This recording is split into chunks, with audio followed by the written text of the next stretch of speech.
Hello hi. ഇപ്പം ഞാനിന്നിവിടെ ഒരു പുതിയൊരു റെസിപ്പി ആയിട്ടാണ് വന്നിരിക്കുന്നത്. നമുക്ക് അവിൽ ദോശയാണ് ഉണ്ടാക്കാൻ പോകുന്നത്.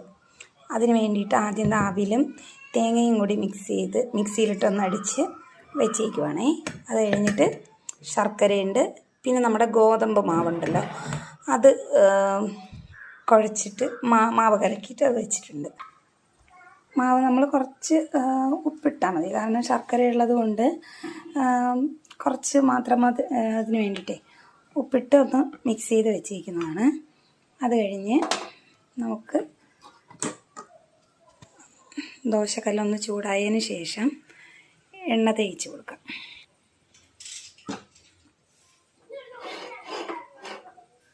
കല്ല് ചൂടായിട്ടുണ്ട്.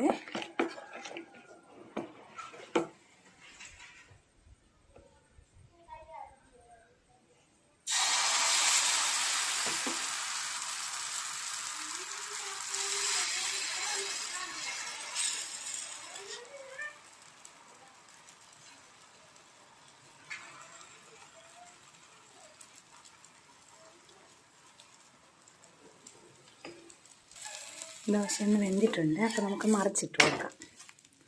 മറിച്ചിട്ടതിന് ശേഷം അതിനകത്തോട്ട് നേരത്തെ മിക്സിയിലടിച്ച് വെച്ചിരിക്കുന്നു എന്ന് പറഞ്ഞില്ലേ, തേങ്ങയും അവിലുമായിട്ട് ചേർത്ത് കൊടുക്കാം.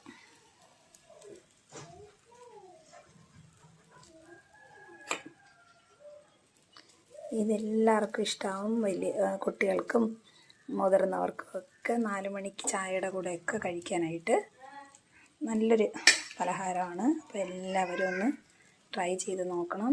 എന്നിട്ട് നിങ്ങളുടെ അഭിപ്രായങ്ങൾ എനിക്ക് കമൻ്റായിട്ട് അയക്കണം.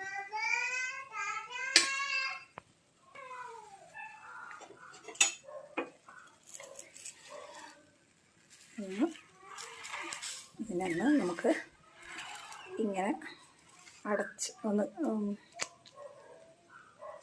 കമഴ്ത്തി ഇങ്ങനെ വയ്ക്കാം.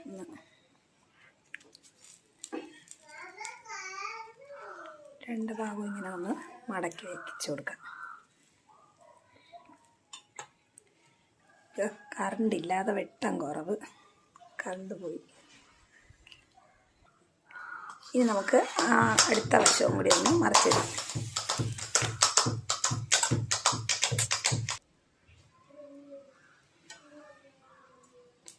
നമുക്ക് പ്ലേറ്റിലേക്ക് നമ്മുടെ അവിൽ ദോശ ഇവിടെ റെഡി ആയിട്ടുണ്ട്. അവി കഴിച്ച് നോക്കിയിട്ട് പറഞ്ഞ് എങ്ങനെയുണ്ടെന്ന്.